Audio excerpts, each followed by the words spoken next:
กล่องเปิดบ่ได้แหละอายเอ้ยมันพังเลยเอ่อเฮ็ดหยังอยู่ซะเดี๋ยวนี้เข้าอายฮะนึ่งเข้าเอ่อ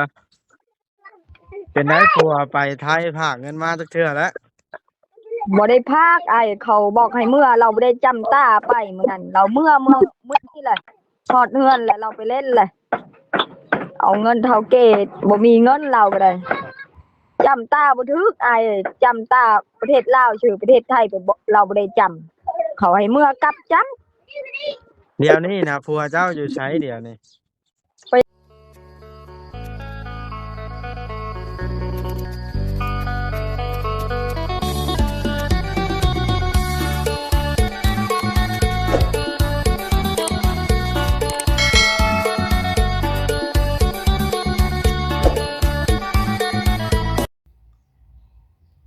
พี่น้องเอ้ย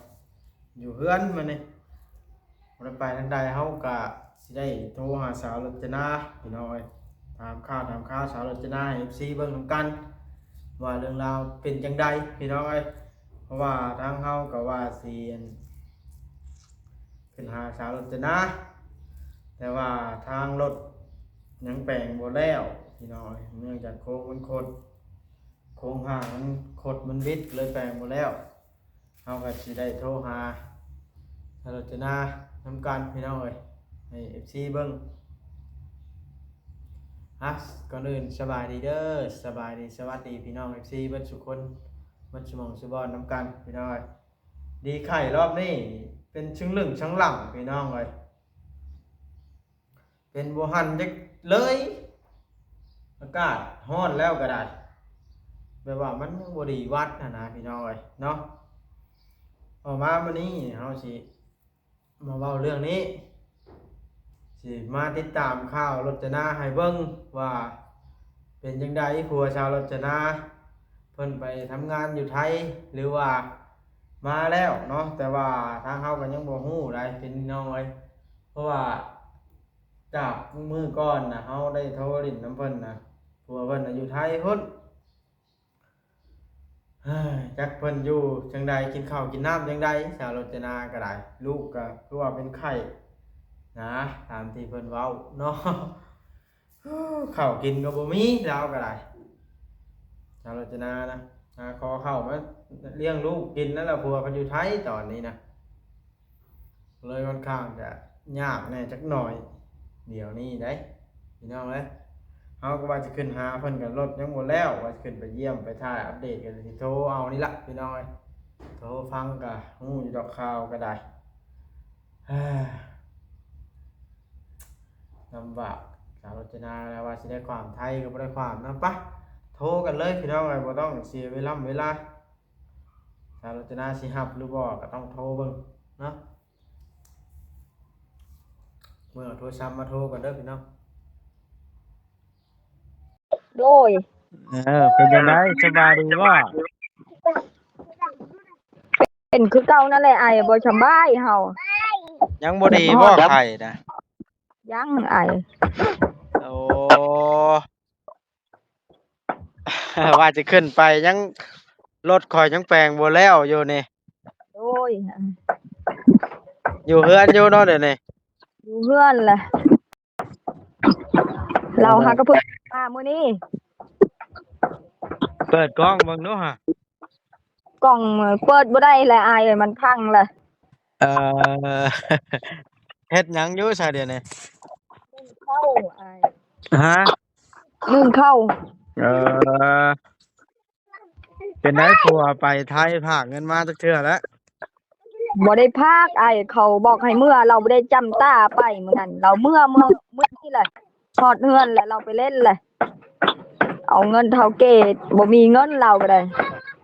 จำตาบ่ถึกอายเอ้ยจำตาประเทศลาวชื่อประเทศไทยก็บ่เราบ่ได้จำเขาให้เมื่อกลับจำเดี๋ยวนี้นะผัวเจ้าอยู่ไสเดี๋ยวนี้ไปเล่นกลางหมู่บ้านพาลูกไปเล่นแหละเฮาเฮ็ดกินนึ่งข้าวอายเอ้าว่าอยู่ไทยแล้วบ่ได้แม่นบ่ไปละไปได้ประมาณช่องเดือนนี่แหละเมื่อแหละอีกบัดนี้แหละพักเมื่อยก่อนประมาณ7-8วันนี้แหละ กลับอีก เออก็คือเดี๋ยว อยู่ เอาเงิ อาน ย เอาเงินเท่าแก่ก่อนบ่หรือแบบใด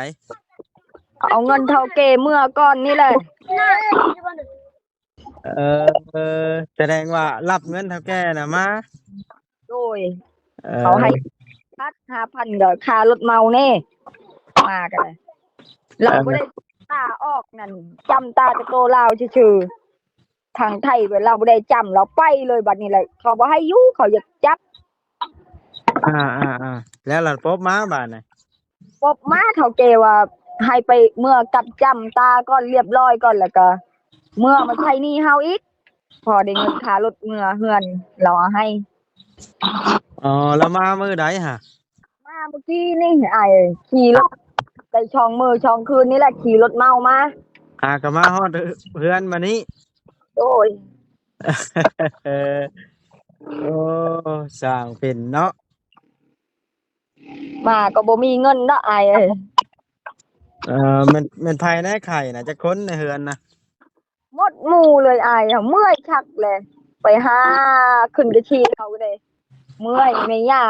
เบิ่งแน่เอาเงินแม่ย่าแน่เฮาก็ได้10 ชาวพันครับ หมดหมู่บ้านเลยทั้งไอ้ทั้งช่าง แบบว่าไข่วัดนะเนาะ โดยเฮาก็มาเอาอาหารมาอันดองนี่อยู่ป้อมตำรวจนั่นครับเอามื่อกิน โอ้เอาอาหาร โดยเมื่อยบ่เห็นอายมาเลยอายว่าบ่ช่องชามมือขึ้นมาบ่เห็นเลย ก็ว่าทีนั้นแล้วรถว่าแปลงรถแล้วจังสิขึ้นรถข่อยมันอันต่ำกันเด้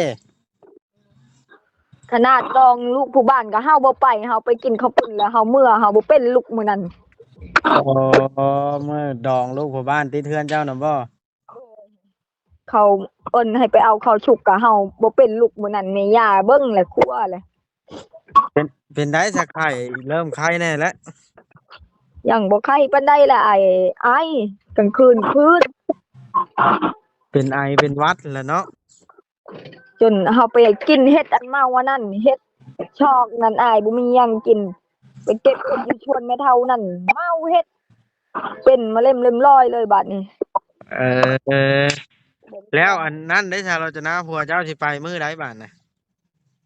เราว่าประมาณชิ้นเดือนนี่แหละอายเอ้ย เฮ็ดได้เราสิมีเงินบาดน่ะ หาเก็บเงินเอาเฒ่าแก่เขาพากมาให้แล้ววะอาย อ่า ขนาดเมื่อนี่ก็เอาเงินเฒ่าแก่เมื่อพอดีจุบค่ารถพอดีมาเกียงให้ลูกทีละโล ไปทำงานน่ะได้2เดือน โดยบ่ฮอดช่ำอายเราไปแต่เดือนช่ำประมาณวันที่10นั่นแหละมื้อเราโทรบอกอายนั่นแหละ เดือนปลายเนาะ โดยไปก็พอดีจุบค่ารถเขาก็ชื่อข้าวชื่อน้ำกินชื่ออาหารคันบ่ชื่อกินก็บ่มี อืม บางเทื่อก็บ่ได้เฮ็ดงานอ้ายฝนตกบ่ยาบ่เช่าเฮ็ดเทื่อครึ่งวันเอา โหดใช่น่ะทีแรกค่อยว่าผัวเจ้าอยู่ไทยได้ค่อยโทรถามนี่ค่อยบ่ได้ฮู้ได้ว่าผัวเจ้ามาบัดนี้ มามื้อนี้ล่ะอ้ายเลยบาปเวรเฮาไปบอกรถช่องเทวผู้เฒ่าเชิมนั่นจนเมื่อยเมื่อวานนี่พอลูกไปขึ้นไปเอาอาหารมากินเมื่อกี้นี่หาบเอาพาลูกไปเอา อืม หมู่เขาเอาให้ทั้งลาบทั้งไปชั่งคันบ่ไปก็บ่มีถ้าผัวนานเติบก็ยังฮอดบ่มีฮอดข้าวกิน ข้าวกินเจ้าได้ของมื้อนี่เจ้ามาแต่ไสซะ กินข้าวงานดองนั่นแหละข้าวเขาเช่เขานึ่งบ่หมดนั่นน่ะอ้ายนึ่งบ่หมดแล้วเฮาตากแดดไว้แล้วก็กิน เออแม่ว่าเขาจัดงานได้ใช่แล้วไปหาคอมากิน โอ้ยคันบ่ไปบ่มีกินเฮาก็บ่สำบายคืนไปซื่อๆจนอยากล่มเฮา อืช่วงนี้อากาศมันจะเปลี่ยนเนาะ โดย แม่นแล้วมันอยากร้อนเด้ คันบ่ได้ไปหาชีบ่มีเงินปัวก็เรามื้อเฮ็ดมื้อได้เฮ็ดฝนตกห่ำแหน่บ่ได้เฮ็ดงาน ลงไปเฮ็ดงานกันเนาะพาลูกไปหากะชี้เฮาอะคันเฮาบ่เป็นหยังนี่จนเป็นก่อนดองบ้านนั่นอีกเฮาบ่เป็นลูกนั่น อ่าครับบ่เป็นหยังล่ะพาลูกไปหาเกซี่ โดยปันวันหนึงอะได้10,000 30 40แม่นเอาให้ลูกขึ้นเอา ลูกน้อยก็อองไปบ่ออกไปหมดไอ้ เออเป็นแล้วล่ะมันจำเป็นเนาะ โอ้ยไอ้ ข้อยก็ว่าสิขึ้นเยี่ยมอยู่มันหักยังบ่มีเวลารถข่อยบ่แล้วรถแล้วพุ่นเด้อข่อยสิขึ้นเยี่ยมเด้อ เขาก็หากินตามดองตามดองเขานี่แหละตามบุญละปืบเขานี่แหละ กินไปเนาะ ขันว่าห้าแบบนั้นเนี่ยเขาเอิ้นแหละมาเอาเขาชุกเด้ออีนาเด้อเอา ชาวบ้านชาวบ้านเขาอีตนบ่ เขาให้มาเอิ้นมาเอาอยู่ในหมู่บ้านนี่ เอา เป็นอีกแต่ปะไว้ช่องชามือพุ่นแรกเขาจึงไปเอา แม่ว่าบ้านเมืองเพิ่นอีตนเนาะ กินยาก็ให้ไอ้ชักก็เมื่อยชักแล้วช่องเข็มผู้เขาเข็มนึงลูกเข็มนึงผู้น้อยนี่ก็ไอ้บ่ยาบ่เช่า มันเป็นหวัดแฮงเด้อากาศเปลี่ยน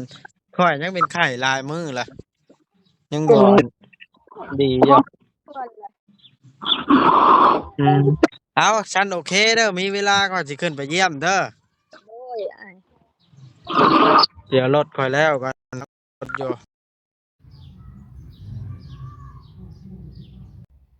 เป็นจังไดพี่น้องเราได้คุยแล้วก็เรื่องราวก็ได้เนาะหาคอเข่ากินเหล้าก็เป็นไข้คือว่ายามนี้อากาศมันเปลี่ยนพี่น้องเลยเนาะ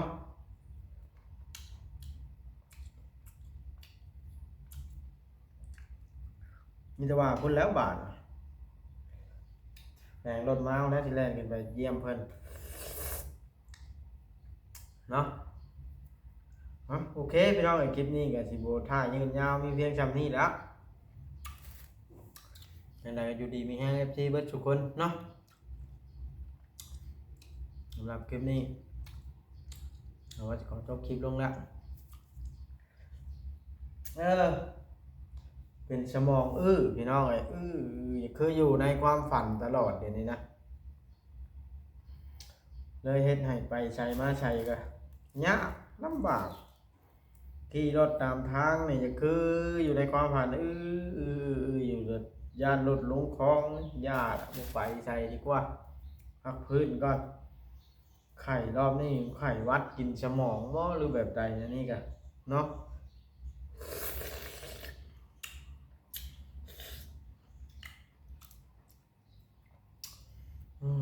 ฮ้อนพี่น้องอากาศก็ได้โอเคพี่น้องเลยยังไงก็ฝากติดตามคลิปรอถ้าบาวัดแข็งแรงจังเบิ่งจังชมน้ำกันพี่น้องเรื่องราวก็ได้ถ้าลดแล้วเลยว่าสิหัน